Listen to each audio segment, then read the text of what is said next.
says you need a breath mint. Hello, everyone. Welcome to the Spot Real Talk. My name is Tiara. I'm Tiffany. And I'm Ron. And guess what? Our favorite show is back, and I'm sure everybody is so excited. It's Paradise, back for season 2, and it kicked off with a bang. They gave us 3 episodes right up front. So today we will be discussing Graceland, Mayday, and Another Day in Paradise. But before we get started, though, please make sure you guys subscribe, like the video, and click that notification bell. You never know what kind of special guests we might have pop up. You never know what little tricks we got up our sleeve. So you're not going to want to miss that. Also, while you're at it, go grab a friend, ping your family members, tell them the Spot Real Talk is about to hop on and talk about Paradise. This show has the streets buzzing. So let's talk about it. Episode 1, Graceland. It kicks off with some unfamiliar faces, and I'm like, who are these people? And then what's going on here? Except the one, though. There's that one face that we see in episode 3 as to who he actually was in episode 1. We'll talk about that. Yes. Exactly. But we get introduced to Annie first, and kind of her upbringing. She has a mother who's in the medical field, and that kind of inspires her to pursue that path after her mom dies. And of course, she has a grandmother who enjoys sending her to Graceland for tours and getting her to respond, kind of report back on what new additions they've made to the tour spiel. So she is immensely familiar with all the Elvis fun facts and details or whatever. And so I'm like, okay, that's all cool and fine, but how does this play into the story? And so we finally see that all of this stuff is happening on the same day that this big historic cataclysm is coming, and everybody's about to be wiped out. And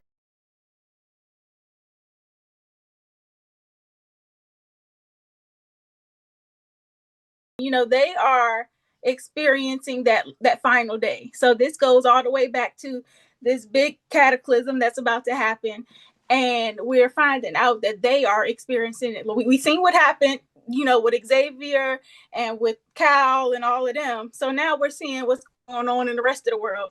And Annie, of course, she's medically trained, and so that came in handy. And she also kind of told her, they got all this stored up food. Let's go snatch that up. Her and the security guard. So they kind of bunker out for a little while everything goes down. But of course, the security guard, I think her name was Gail. She ends up getting injured. And in that type of environment where you don't have a lot of supplies and you don't have medications and things like that, I don't care how much medical training you got, that is fatal. Well, and also because, when they also went outside, remember she was insisting upon going out to see, what was happening up on the roof and stuff. And Annie was saying, like, I don't know if we should risk the exposure and stuff. And she, I just kept looking at that wound. Every time she kept checking that wound it was looking worse and worse. And then because of the dynamics of what was going on outside, the cataclysm, as you call it, it was summertime, but it was freezing. So all of those things, played into it, like it's freezing, that wound, the supplies and stuff. And I knew soon as she started talking about Annie's mom and all this stuff, and she ain't proud of it, I was like, uh-oh. Yeah, she wasn't gonna make it, and then she started feeling warm out all of a sudden. I was like, she out of here. She is. I'm not cold anymore. I don't feel. I was like, up. What that frostbite will do to you if hypothermia, but sad. I was like, oh wow, she's got to go right now. I know. But it was after because it was interesting how they had the days, like how what happened each day and stuff like that, and then it was like the 46th day when she finally passed. And then we jumped all the way up to like 600 and something. 689 days. So it was like, it's been a couple years. That's 2 years. That's 2 years plus. Yeah. Yeah, and so I was also thinking about it from the perspective of like the ash cloud, like you were saying, it blocked out the sun. And so, even after Gail passed away, I'm like, how are this canned food? I don't know how much they was able to grab, but it lasted them a good minute because I think it was she a grabbed year or two everything in later. the store. I mean, she obviously she was the only one picking that store apart because whatever they had in there, I guess they probably already had stuff, but That's because it was like the museum. It was Graceland. It was Elvis's house and stuff. So it probably, they had food probably. But the perishable foods, you would think couldn't have been able to. you wouldn't have meat. So she got enough to sustain them, and it must have been a very lonely thing for Annie because yeah, so I don't know how much food they were able to pull together and gather from that storehouse before they went in, but clearly it was enough to last her for several years because I'm like, when they gonna run out of food? They don't have sunlight, so clearly growing is not an option. Don't look like she can catch anything, but there wouldn't be anything to catch anyway. So hey, that's the thing I was wondering about too. Is like, what about the water supply? What about the animals and stuff? Like, are they able to hunt? Can she drink the water? Like, I was wondering the same. Well, you know what? She seemed like, don't want to get too far ahead of you, but when she finally met Link and the crew, and they finally made food, she was grubbing down on that food, so she looked pretty hungry. Yeah. So she probably, whatever she had was probably pretty scarce, because when he said we had some bacon. Like bacon? Boar bacon? Yeah. Yes. Hey, boar is good, I would imagine. I mean, listen, I haven't had bacon in almost 2 years. Yeah, boar would be. Listen. Yeah, and so I was, now that you mentioned Link in that group, because they were there, basically a group of them trying to salvage humanity, and they are kind of going around the country on their mission. And they ended up at Graceland because they think that, there's some old antique radios that possibly could have survived, the EMF situation where it took out all of the electronics in the cars. Now, yeah, Annie, of course, she is skeptical as heck. Like, who are these people? I don't blame her for being upset and scared and busting Link over his head. I was really worried that they were either going to try to attack her for her resources, or that, they take advantage of her. Yes. And I'm like, all these men and one little late, like, that usually don't go too well. So I was just as worried for her as she was for herself. But it turns out everybody seemed to be on the up and up. And Link and her actually kind of really connected and had this little whirlwind romance. Now, I got to tell you, I was disappointed in Annie. Wait a minute. Why? I knew we were going to have this discussion. Why were you disappointed with? I expected it from Ron. I was like, I was disappointed because what type of environment. I understand you ain't seen a man in a couple of years. I know it's been a long time, and you might have wanted a little affection. A little. She got more than a little. But girlfriend, that pregnancy is a real possibility. Yeah. And I was just so upset that you got to tell him get off, like you got to push him off or pull out or something. Come on, girl, y'all ain't got no contraception. Okay, but think about it this way. So, Annie made a decision not to go with them, which I thought was a bad decision. I thought so too. I thought this is and that's another reason I was disappointed. I'm like, you gonna get well, she ain't know she was knocked up at the time. No, but even still, I mean, you've already spent nearly 2 years alone.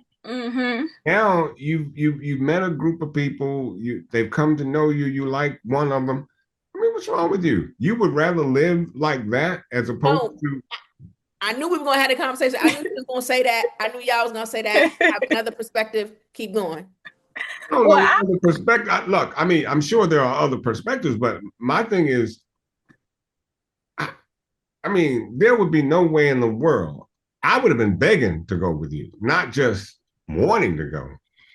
When she chose that road, I'm like, this woman must be crazy. You just had a taste of good bacon. She's traumatized, y'all. That's the part. I knew. She wasn't traumatized enough to have a child. So my point is, no. Well, right. She ain't know that. Listen. I'm not saying that she knew she was pregnant, but my point is, to get pregnant, you got to do some things. And they did some things. And my thing is, trauma time, overtime. That's done. Let's now go with the deal. Listen, we skipped over a whole lot. That's all right, because that part right there the is really exposition of the show.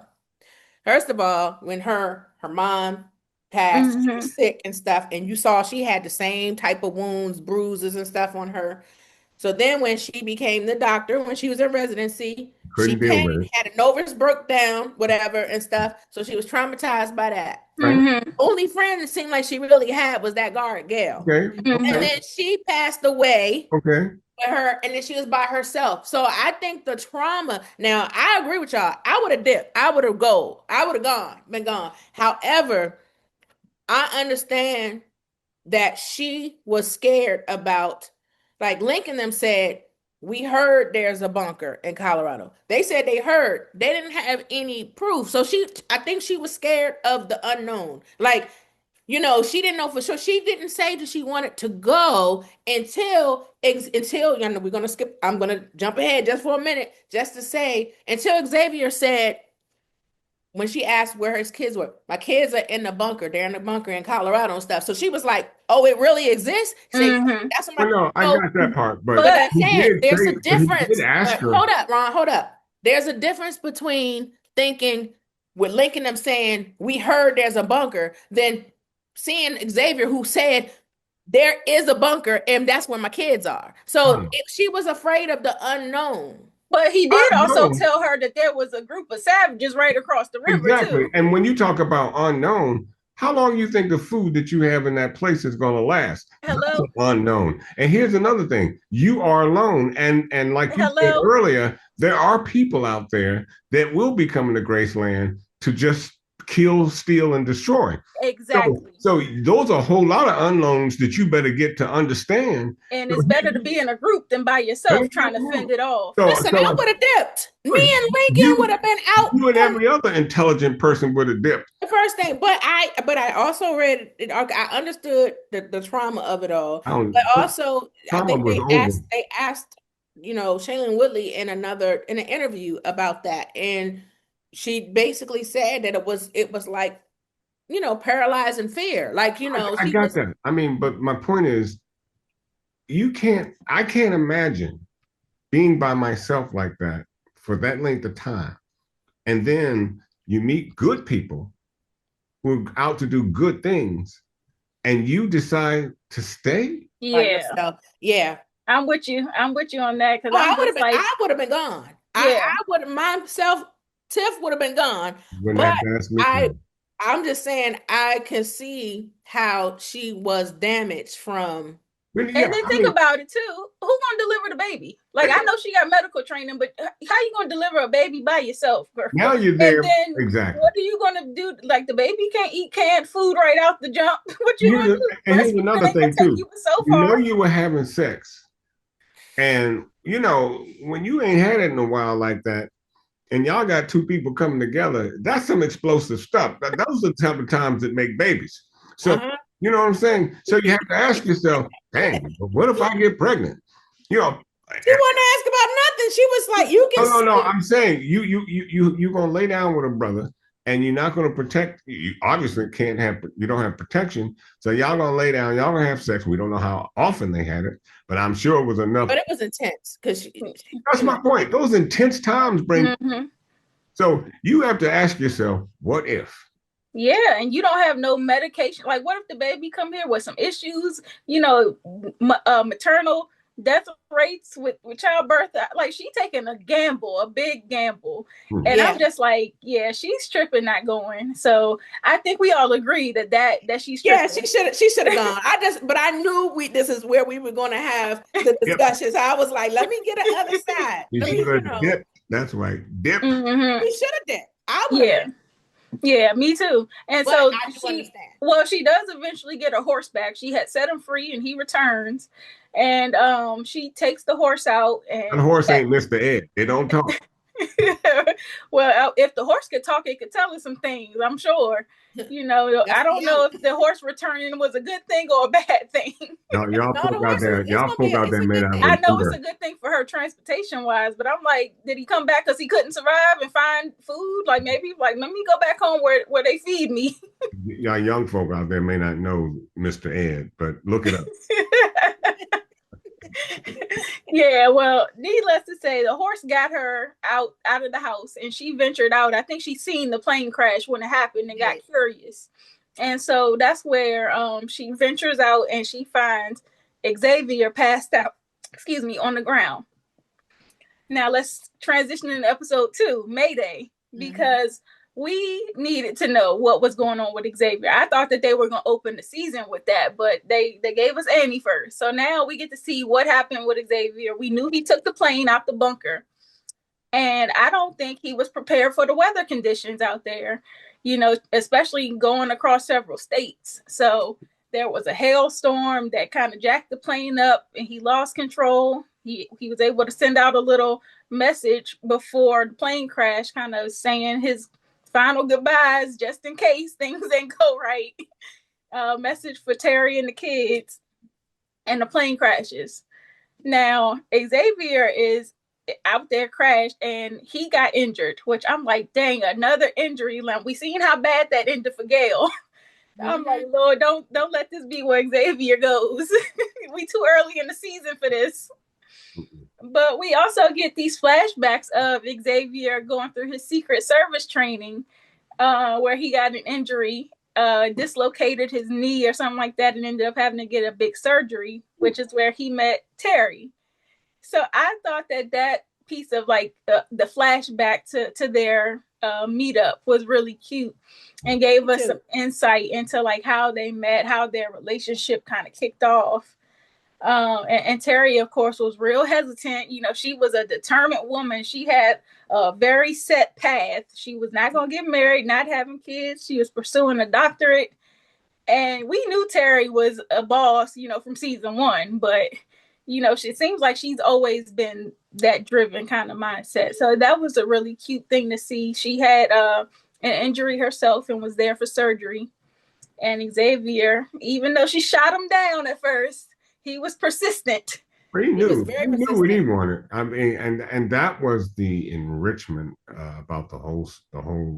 I loved it. Yeah. The humanity level, because and you know what really sold it when she did get her sight back. Because remember, several days without her sight, he should have been gone. He stayed and waited on her hand and foot. And when she said to him that she could see, and she grabbed him and kissed him, I said to myself, now that's love. Okay? Ain't fuss about that. When this brother could have dipped out on you a long time ago, particularly the way you treated him. He stayed with you until you were healthy, visually, your sight's back. And the way she kissed him, I said, "Oh, y'all can't do anything but listen." They were super cute because I like when she was saying something like T said. She was basically focused, talking about what she has to do, and she was just like pretty much, I don't have time to be dealing with no hot guy and stuff. And I was like, she said all this stuff, and the only thing he got from that, he was like, hot guy. What he was supposed to do. She knew what she was doing. Look, y'all women ain't. Look, y'all. Let me say something. Y'all slick, but you ain't that slick. He caught that one line. That's all he needed. That's all he listened to. That's all he needed to hear. Yeah. I'm not mad at it. He stayed the course, hey, and he won the prize. In the bed, in the hospital, and I'm hot to you. Oh yeah, we gonna stay a while. Yeah. So I love that cute little backstory. I think that although it it was relevant to him getting injury with the knee situation. And of course, the fact that he's even on his trek to find his wife in the first place. So like, I thought that was really cute to incorporate that meeting too. But into Xavier current, in this current situation, he's crashed, he's injured, and it seems to be like some people pursuing him that have like, their torches or whatever. They sound real rowdy. And the little boy that approaches him, I was like, what's this kid up to? Like, he looked a little scary at first, and then he seemed like he was helping Xavier. So I was like, is he with the crew that's approaching, or is he a loner? And it was hard to tell at first. But he did offer Xavier some help. Of course, after they took his stuff, they took him to their little hideout in the abandoned ship. And of course, there were other children there. And nobody's talking, and they were just real perceptive of everything going on in the environment. And I'm like, oh, these kids have been through some stuff. They've been through some stuff. You see, they had lost their parents. They helped. They rummaged through his stuff because they were hungry. Yeah. But they also nursed him back to health. And I think that that the savages that Link and them was talking about, that might have been it. Because, because we saw later when that guy was saying that they had been tracking the kids. Yeah. What they have done to the kids. Exactly. And I understand the kids being afraid, because here comes this strange guy. He didn't crash the plane, and now we witnessed him kill a guy. So clearly it wasn't their first death that they witnessed, because they buried the guy like real quick. They knew what they was doing. So I'm like, oh, they done been through this before. They didn't have to bury somebody. Well, I think they wanted to protect Xavier too, because when they saw it, they were shocked. And he said he was like, he was a bad man. He was a bad man, and he was tracking y'all. He was tracking y'all. So I think they understood that, and I think they were like, because that one kid, the one kid could talk, and so he seemed to be, if you will, the kind of ringleader leader. So he very well knew what was going on. It cracked me up when Xavier was trying to read them the story, and they was like, "Can we have your coat when you die?" When you die, yeah. They took his coat anyway. They sure did. Here in the wilderness, you want to read us a bedtime story. Yeah, it is. We are beyond that. We try to.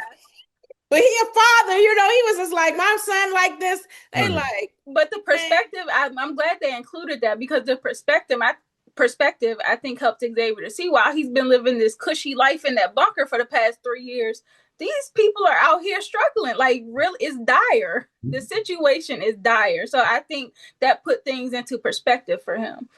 Now, of course, in that fight with the savage, Xavier gets hurt again, and this one is more serious. It looks like he was stabbed in the abdomen, and the kids, they rolled out on him. So, but they patched him up. They patched him up, yeah. But I guess they was like, we can't have no liabilities. Well, they thought he was going to die, because the one kid said, "When you die, can I have your coat?"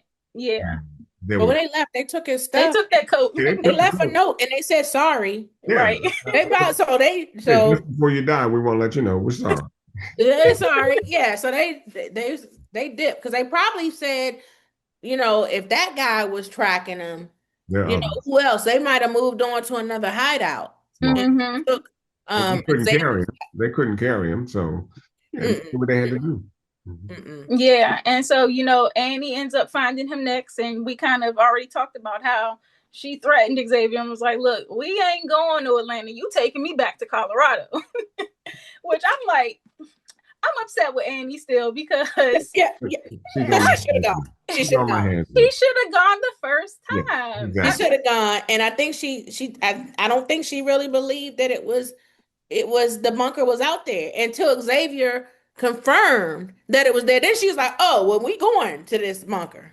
Yeah, but now you messed up Xavier's plans. Exactly. And so she's on the hands list as far as I'm concerned. Ron, I'm with you, because I was about ready to beat Annie down when she did that. Yeah, you done messed up my boy's plan. You on the sidetracking them and stuff. I'm like, you.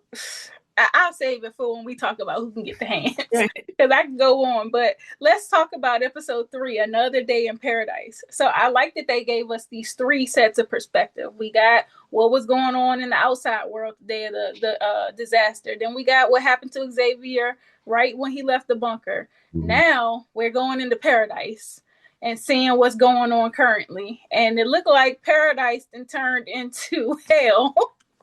Because they got a new president, and he is power tripping. I mean, the VP, Baines, he was the VP in the last season, and when Kyle died, he assumed authority as the president. So he definitely president we know.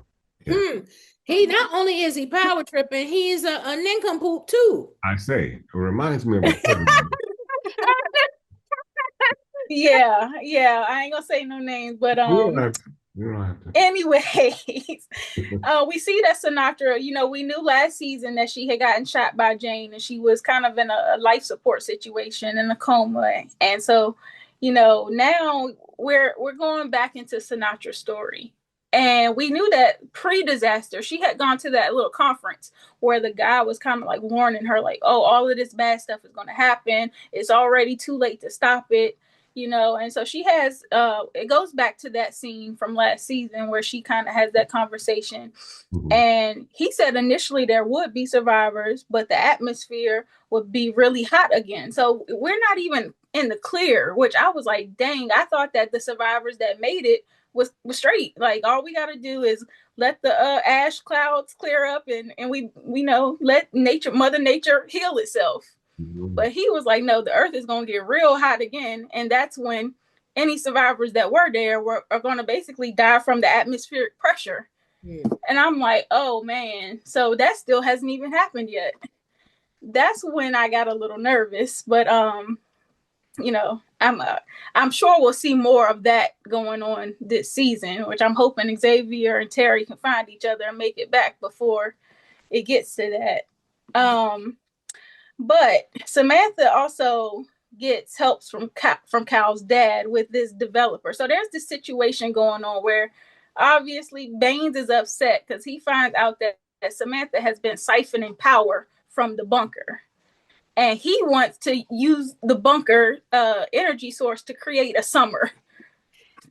And that's what I mean about being a nincompoop and clueless, because he worried about, like, there's real issues and people and he talking about, oh, people just need a summer. We just need seasons. And that's why that person spoke out, in his meeting. What did his arrest remind you of? I mean, right. That I said, soon as he spoke out, everybody else was being put in the dungeon. They're being locked up. First Amendment rights right out the door. Yeah. Mm-hmm. Yeah. And so, now it's this whole, we're kind of seeing the basis of the drama in Paradise, because it's a power battle with Baines. And now that, Baines actually finds out from the people in the room, like, oh, Samantha, she came out of her coma. So Sinatra's up, she's awake.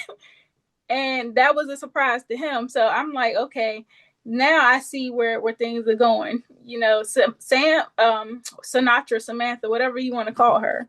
Yeah. She yeah, I mean, it's kind of sketchy as to what she remembers about the night she was shot.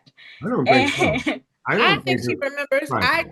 I think she remembers a whole lot more. I think she does too, because that's the way she was looking. I think so too, but I thought it was smart of her to play dumb, like she didn't remember, because Jane was the snake. And I think it's always best when you got a snake in your camp to never show your hand until you are in a position of advantage. And Samantha's fresh out of coma, so she knew she knew very well that Jane was a snake.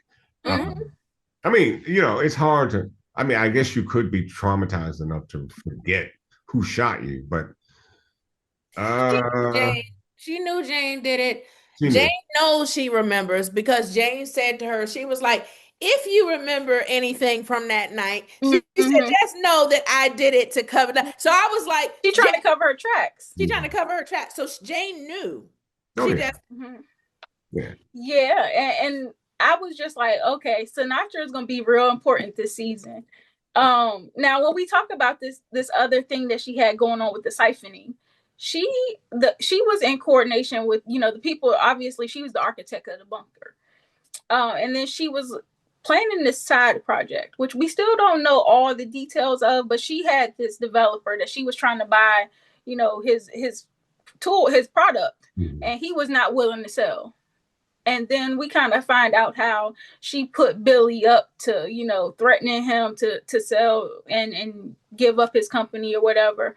We seen Billy have to go in there and take the guy out eventually, but we learned that he had a sick wife named Alex. And he helped her to transition And then he was eventually killed, but he told Billy before he got shot, like, the boy, my protege that's coming up in here, just spare him. So whoever that guy is, he is still alive and well, apparently, but he knows kind of the situation, which I'm like, that might come That's back. Link. Okay, that guy was Link, right? Okay. You put a beard on him. Yeah, that was him. Okay. That was Link. That's why I said earlier, we now see who, that I love that connection, transition between yes, first that boy was episode Link. Okay, because I thought you were talking about Alex, because when the crew of world savers from episode 1 was like, we got to make it to Colorado and we got to kill Alex. I'm right. like, And I don't think Alex is really a person. I think Alex is a software, a project. Okay, because Alex was the guy's wife too, and we've seen that she's already gone. So I'm like, did he name the project after her? Hey, I think so. I think so. Go ahead. Let me go back to that scene with Billy and the guy after he transitioned his wife, and he said, "You're going to need this." He gave him a tissue, as if he knew that his nose was going to bleed. Yeah, because of the blood splatter, the atmosphere and stuff. Or what? Yeah, because of the. He's just it. That was weird. I didn't know whether. No, it has a lot to do with the atmosphere, the things, the outside, the exposure and stuff. That a lot of times when they're exposed, that he knew that they're underground. Underground to that point is the bunker already. The bunker is inside of a mountain. Yeah, but here's the thing. I'm saying why wasn't his nose bleeding in the first place? His nose never bled until but the guy knew that it was going to happen because at that specific point in time, I was like, did he do something in the room? No, he didn't, because that's the reason why they wanted his technology, because. And that's my thought. She was trying to, he's like a scientist too. He was the developer. And so he knew it was going to happen too. And it was quite a few people that knows and believes that there are people that are survivors. And what Sinatra is trying to do is off anybody who is going to, but that's what I'm saying. That's why he did. Why didn't his nose bleed? See, and my point is at that point in time, no sooner than he gave him that tissue, his nose bled. His nose didn't bleed. Well, he bled because he had a bullet in his head, but he probably was taking medication for it. I don't know, because the whole point is it's at that specific point in time. It didn't bleed while he was talking with Sam when he was on the bench. It didn't bleed it didn't bleed when he got into the house. It only bled just seconds before he offed the guy. But listen, it happened to Link too. That's why the guy, remember when they were outside of the door when he was getting ready to leave, Link's nose started to bleed too, and the guy held his nose up. So it is something about the atmosphere or whatever, the changes that's doing it. So that's why the guy, he knew that was going to happen. Yeah, and that would have gave him away too. If you got your blood at the crime scene, then we know who to track. So I think he knew that he was about to die, and you're like, you gonna need. He didn't know. That's why he went ahead and euthanized his wife first. Maybe you're right. Maybe he didn't want the guy's DNA to be left at the scene, because he kept saying that this is not by happenstance. Mentioned. So maybe he didn't want the guy to get caught that way. Maybe he thought this is the way it's supposed to be.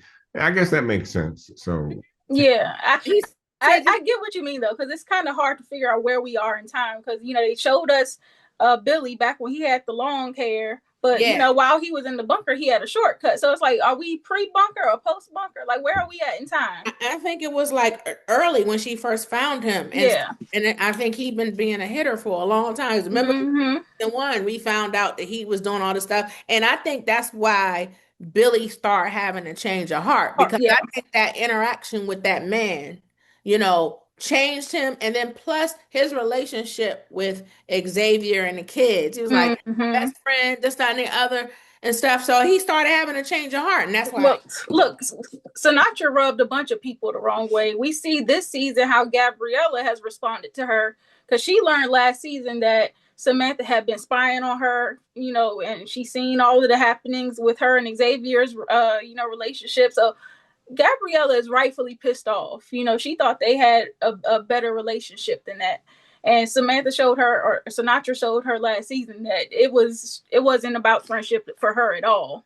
Well, she's mad at her too, because now she knows she's a monster. Yes, Because they have been close. And so Mm-hmm. now she's like, I don't recognize this person anymore, because that story that she gave her was really telling when the little anecdote when she talked about the car. Yeah, when she was just like, yeah, I mean, they have to say good luck. She was like, yeah, this is where I get off, because I don't know who you are anymore. Yeah, but we see she gave her that picture frame, and of course that frame had a bug in it. So she is now listening in on Sinatra's conversation with her housekeeper, who is actually more than a housekeeper. This woman is actually involved with this siphoning project. Right. I'm like, here we go. That was a good tie-in, because I'm wondering, but now she's obviously in with Sam and whatever it is that we're doing, but she understood what Sam was doing. Mm-hmm. I'd love to see episode 4, because I want to see just how much involved she is. Yeah, and whatever Alex is, you know, because Sinatra asks like, "How's Alex?" and she's like, "It's fine. She's fine." And I'm like, okay, so Alex is still a thing. Whatever Alex is, it's a major thing to Sinatra and to these people in the outside world. I tend to agree with Tiffany. I think Alex is something that has to do with the mechanics of where we are with the show. I think with the bunker and stuff, and because Link was that developer's protege, he knows what it can do. And and he said he's a nerd, the group he's with the nerds, so I think they know how to survive and stuff. And I think they probably say, listen, we need to kill this thing. So I'm wondering how the protege Link even got out of the bunker in the first place. Like, that's going to be something I want to see too, like his backstory. But with Gabriella's spying on Sinatra and Sinatra not knowing it, obviously, I think that's a benefit. I don't know, but was he was this pre-bunker though, like with the Billy thing and stuff, because they were building it in preparation of that day. So it makes me wonder, like, did they do Link dirty like they did the construction workers? Like, you can help us build this thing, but you can't come in. Was Link ever a part of the bunker? You might be right. Yeah, because I don't know where we are in time with that Link situation. And so if he never made it into the bunker, I can understand him having a chip on his shoulder about that. Yeah. And plus he came home when the murder happened. When the murder happened too. Yeah. So he probably blames, and he probably is aware of why he was killed too. Mm-hmm. He probably put all that together and said he was killed because he knew that this was coming and Sinatra was trying to control the narrative. Yeah. And let's talk about what Sinatra told Billy when he told her that it was done. And she was like, well, if I need you in the future, what do I do? And he's like, all I need is a name and a picture. And then she was like, she mentioned something like about a breath mint. And so I'm like, what this breath mint thing? He told her to say that. Right. So she said, how will I know, or how will I get in? Mm-hmm. And he said, just say, all you have to say is, I need a breath mint. Breath mint, yeah. And so we hear that in the episode when Samantha is taken in for questioning, and of course Baines gets upset and he's blowing up on her because he feels like she's BSing him, and she is. No, the funny thing is, she's all in her grill, and I was even thinking, hey, I hope his breath don't stink. She's all in his grill. And what did she say? I think he needs a breath mint. And so. And who hears her? Jane hears her. But you know what? She smirked. Love the way it was woven together, because it had to make you think. You didn't catch it right away. Mm-hmm. It had to make you think. Yeah. And, we then see the next scene or so. But when she said that, I'm like, that was interesting. But it never dawned on me that was a code. Right. So now we got to talk about Jane. Jane, we already said she's been busy kissing up to Baines and doing all this nonsense in the background. She has become the local hero of the bunker ever since this whole Xavier situation. And Tiffany, you even mentioned that Xavier told her that he would take the fall for everything. Mm-hmm. But, now here she is kissing up the Baines, and she gets that signal from Sinatra. So it's go time. She knows what that means. Mm-hmm. And so it's up for Baines. His life is on the line. Now, with her being his Secret Service, he wants to go out and jog. He thinks he's above whatever's going on in the bunker, that he can go out by himself. But she decides to, well, she should suggest that she escort him. So they go out for this run. Meanwhile, we have Agent Robinson. Hey. So she has been taking care of Xavier's kids. She is already super, super suspicious of Jane. And she decides to do some digging. Mm-hmm. And so these two things are happening in parallel. And so while Agent Robinson is doing her digging, she went through Jane's file. She's seen all of these dismissals that this girl has had. And then she also notices that the statements that she made about Billy's death were like real sketch. Don't forget all the redactions that she saw. Yeah, it shouldn't even been a document with all the redactions. But, she goes to Billy's house and she's starting to piece together like, okay, a lot of the stuff that you said in that statement don't match up with how Billy lived. He had, she said something about his shoulder injury, yet he had all this workout equipment. Had weights. Yeah. And then there was something about him, being super depressed and stuff, and he didn't have nothing to live for, but yet she found a wedding ring, engagement ring. He about to propose. And it was like all of this contradictory evidence. It was like, okay, this girl, something ain't right. What goes to show that nobody did no real ass investigation either. For real. They didn't investigate anything. And then the other thing that was jacked up is that, we, like you said, when Xavier lost his, he was on the run and stuff. But Robinson got demoted because Robinson used to be over Billy and them and stuff. Mm-hmm. And she is now getting coffee and being a driver and driving Miss Daisy for Jane.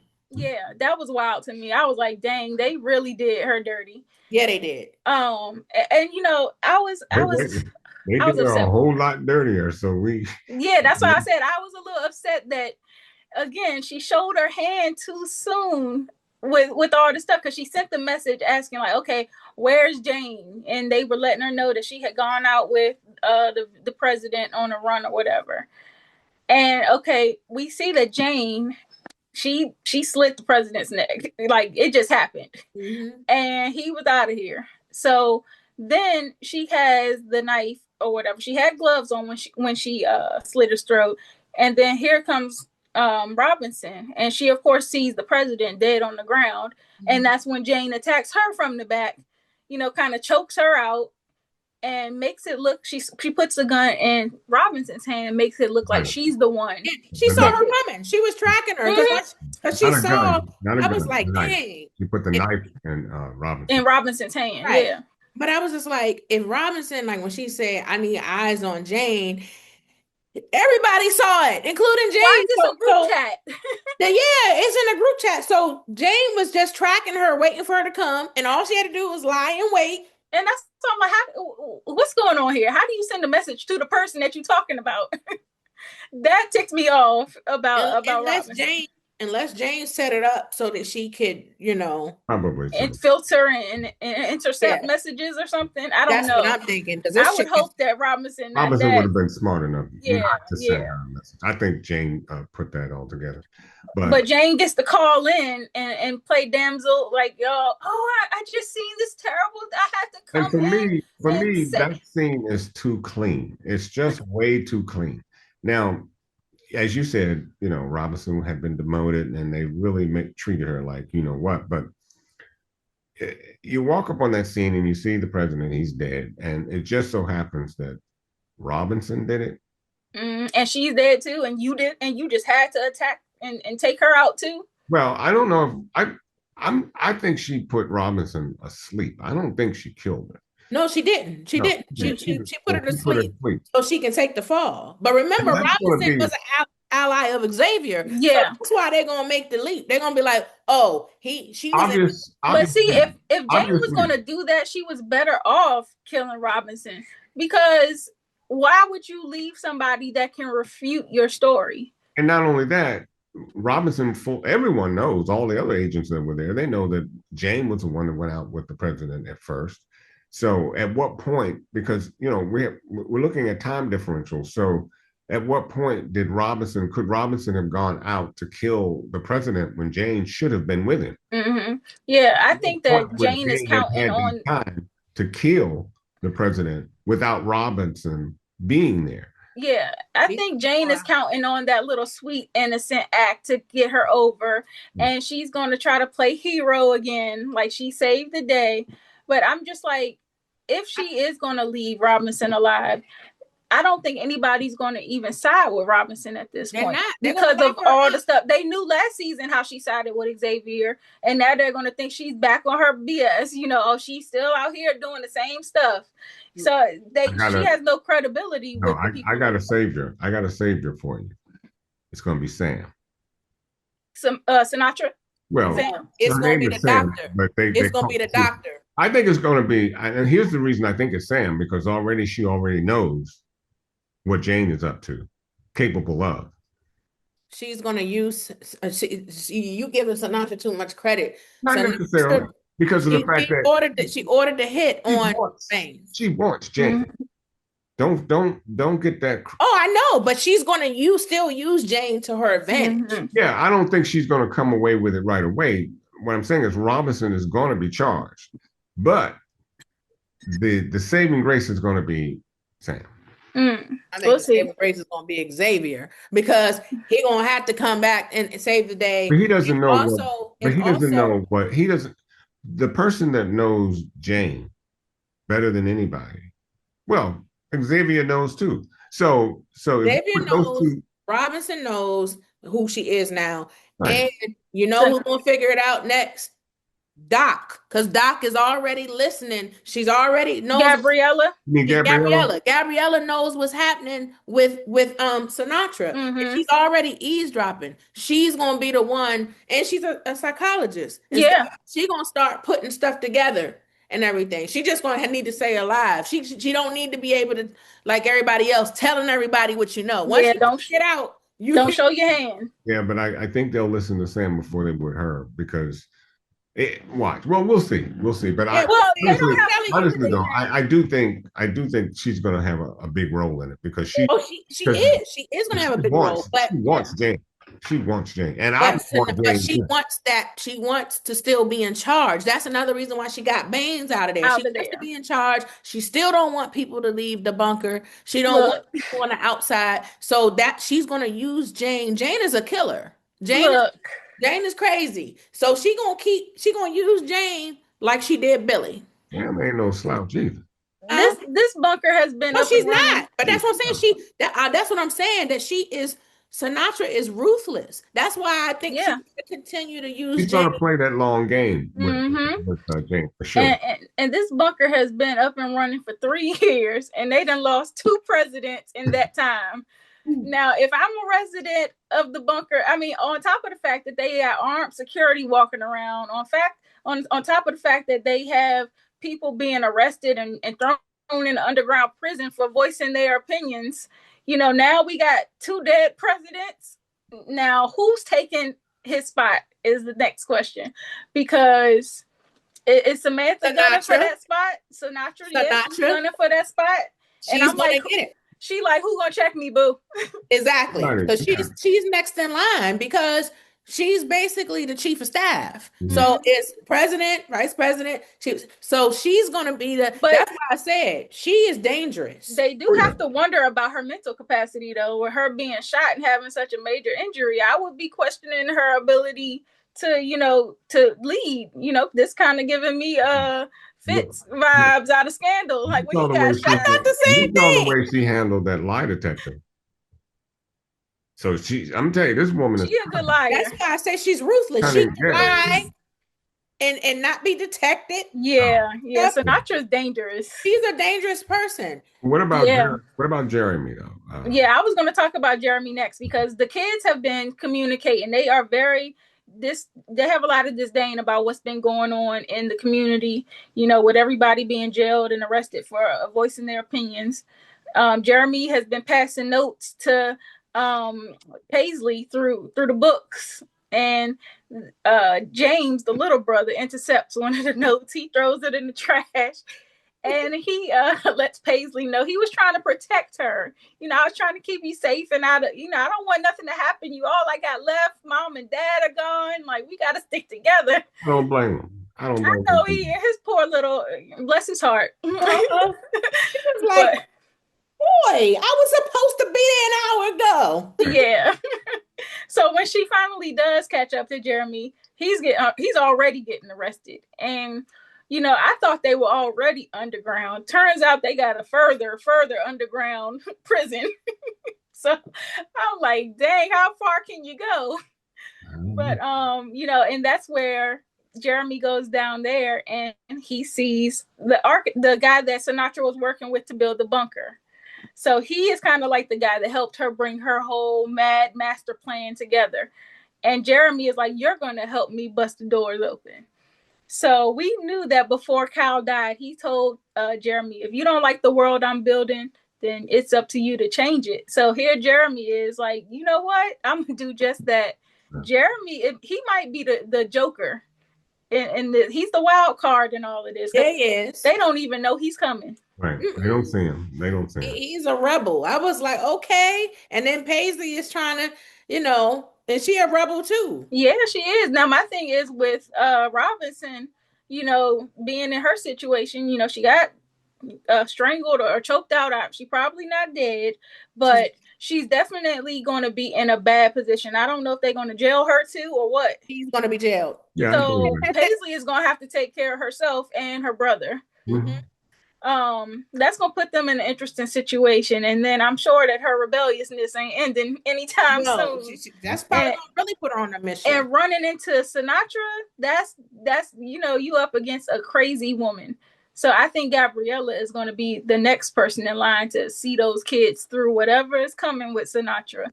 And then I gotta worry. We gotta worry because Paisley and James, they don't know who Jane is. They don't know that Jane is dangerous. Yes. They got to be careful. Yeah. I love where they put us this season because I can see, like, especially after the third episode, how all of this comes together. And so now they have threats inside the bunker with all the infighting, and they got threats outside of the bunker that they don't even know are coming their way. I mean, I'm pretty sure that they expected that at some point, any survivors that were out there would try to, gain access. And I think I seen in the trailers, like, it's some treachery coming. It's getting ready to go down. Yes. I mean, I'm loving where they put us this season. I think I've seen so many people like just going crazy talking about this show. It's so good. I'm glad it's back. Oh my God, I love what they do. Like, it's so much excitement around the show. Yeah. So as well as if you've seen 1 and 2 and you haven't seen 3 yet, you got to go watch 3 because 1 and 2, they're okay. They're not they're introductory. We kind of getting some backstory. Right. Season 1 started differently, but don't let season 1 prevent you from season 1.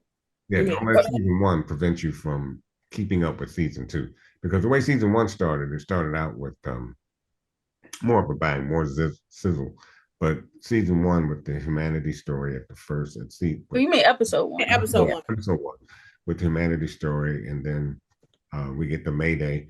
Just keep watching because episode 3 is a monster, and I'm sure episode 4 is gonna just. Mm-hmm. Mm-hmm. I mean, I listen. I like the humanity of it all. I appreciated Shailene Woodley's performance, and I know it's gonna get better her role and stuff. Like I said, I was really moved by some scenes that I saw in this series and stuff. So I know her performance has been amazing, and she's a good addition. And I did appreciate that because I think all of it is going to tie in because the introduction to Link and stuff, and then when we see episode 3, we see his role and everything. I'm like, okay. And Link is a rebel too. But I have to admit though, when episode 1 started, I really did ask myself, is this paradise? But I think it's so important because we, like you said, like we need that backstory to kind of understand what's been going on in this outside world. We need to know how livable are the conditions, how many people survive, how are they eating, how are they, like, what's going on. That all plays a big factor into what's going on inside of paradise too. And then like that last episode, how the scientist at the beginning was like, it ain't even over yet. Well, I like it other than flashbacks too. So they really gave us a whole episode to explain the backstory, and that was a good thing. It's just that we didn't know that that's the way they would start, but I did love that fact. You know, instead of a bunch of flashbacks that can confuse you from time to time, it was a buildup. So and then and I think we needed it because to me it gave more credence as to why it was necessary for Xavier to go out there. You know, not only for his wife. I loved seeing that backstory, how they got together. You know, he loved his wife. Shout out to Black Love too. he was loving on her because he said, "I'm coming, baby." That's how that last season ended, and he wasn't gonna let nothing stop him. And the fact that like we said, they didn't know. Everybody just assumed everybody in the outside world had perished. And the fact that we got to see like what happened to them on the day when they call it the day. On that day and everything, and how people lived, and the fact that I appreciated seeing other perspectives. But you know what? Wouldn't it be cool if his wife is in Colorado? Now it would have been interesting because that's a long trek to make it across country. They seem to be making. They've had 3 years though. They're like frontiersmen now. You know for real. It reminded me of I Am Legend. In a way, because especially when they showed Annie all by herself and everything, or all that time and stuff, and then finally when she met some people and stuff, it did give me that I Am Legend feel, and then when seeing the kids too, because the kids were trying to survive and everything, and the savages that Xavier had to fight off. So I thoroughly enjoyed it. I think every episode was necessary. Now we've talked so much about this. We briefly mentioned who can get the hands, but let's go ahead and make our list official. Who is getting the hands for episodes 1, 2, and 3? Top of the list for me, Annie. Annie for me too. And I'm gonna go ahead and throw Link on there too, because Annie ain't get pregnant by herself. Well, Link was doing his thing. I don't want to put Link on it because first of all, Link was practically begging her. And almost stayed himself. Well, I'm just saying simply for the act of getting pregnant. Well, I mean, he almost got left behind waiting on Annie. So I don't, it wasn't a big thing for me that the fact that they got together and had sex, that wasn't the big thing for me. Me either. The pregnancy is the big thing. I'm like, that's life-threatening in this environment. It is life-threatening. But Annie's decision to stay, not knowing that she was pregnant, of course, but to realize then that you're pregnant and you should have been with other people, just like you said, something would have happened to her. How do you have a baby by yourself? You know, I mean, there's a lot of things.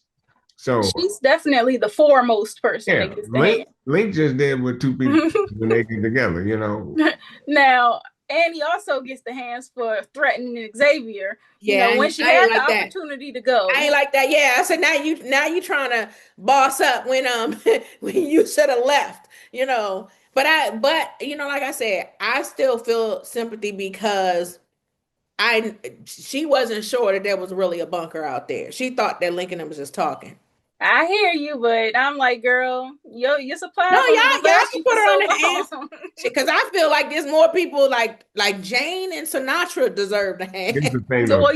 Those like over Annie, Annie ain't gonna go out there catch no boar. So these guys, they can catch food, and they showed us that. So when you stop to think about living by yourself with whatever food you got left. And going with people. And he gonna end up eating that horse. She keep playing.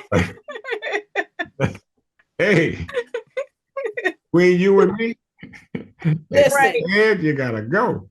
Uh-huh. I don't know. Well, who else are we adding? I think episode 2. I think the gentleman, the savage, he was trying to follow the kids. He can get the hands. The kids almost got it for me for rolling out and taking Xavier's stuff.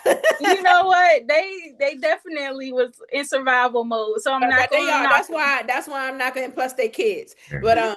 But they did patch him up before they went. So I'm giving them a pass. But the savage, yeah, he can get it. Anybody from episode 3? No. You already know. You said Jane is top of the list. And Sam, I gotta give Sam Sinatra. Yeah, she gets the hands. I think they are both like 2 evil geniuses. I mean, they just treacherous. President Baines, he can get the hands. He already got them, but he got a nice little smile on his neck. But yeah, I guess he can go on the hands list, even though he's on the RIP list as well. But yeah, I got that. Now, anybody else? I know Billy had to do what he had to do, and he's already deceased. But do we give him a post-mortem hand? I thought about that because I was like, dang, because you can tell that he felt bad. Come on, because the dude said you got kind eyes. So I was like, but he did let Link go. He did honor dude's request and let Link go. But he kind of does deserve the hands for. I think he do deserve hands for killing that man. I'm like, yeah. I can't think of anybody else that get the hands. I mean, we got the top ones.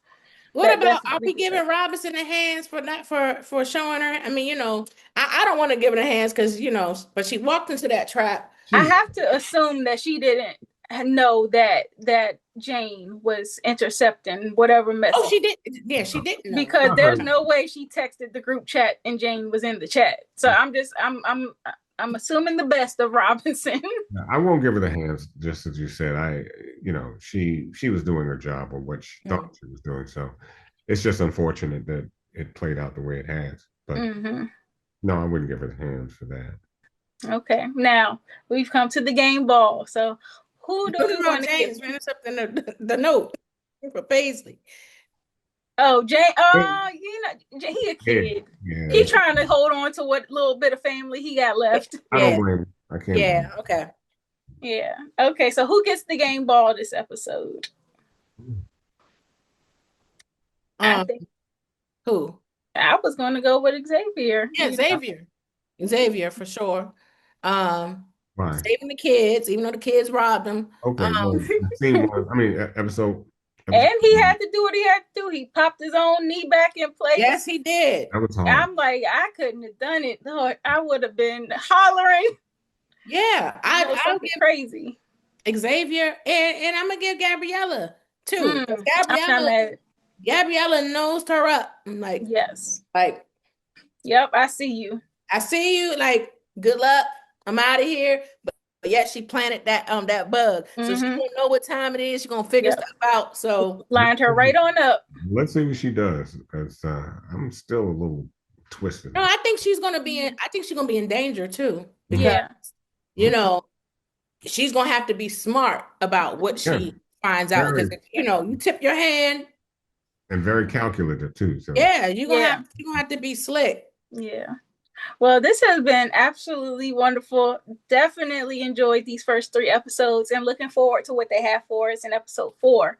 So they dropped us 3 in a row, but from here on out, we get 1 at a time. So they letting it build up. So I'm really excited for what they have in store for us. To all the viewers out there, thank you guys so much for watching. Please make sure you drop down in the comment section and give us your thoughts on this episode, as well as any predictions that you have for future episodes. Be sure to subscribe to our channel, like this video, and click that notification bell. We are also on all social media platforms at The Spot Real Talk, so give us a follow there.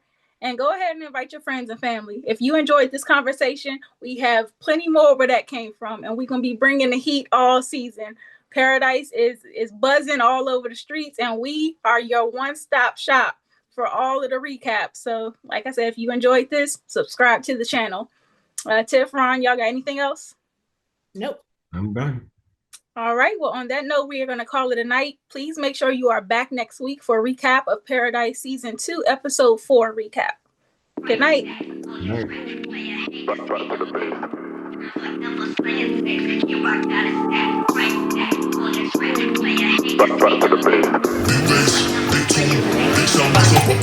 Yeah, only getting started when it's midnight, keeping it tight. If a nigga wanna go to war, it can get dark, but we stay bright. Coming like a night, it's on sight. Ever touch my sleeve? Niggas around there wanna disagree when it's clear that I'm speaking facts. Man like me, you know I'm proactive. Never gonna stop till I see the big man's on flats. Hop on the front door, it's like midnight.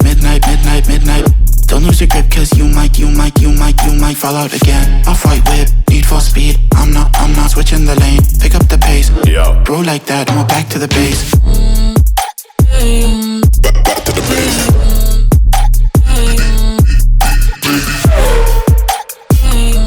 Back to the base. How I can never act, been trying to stack up.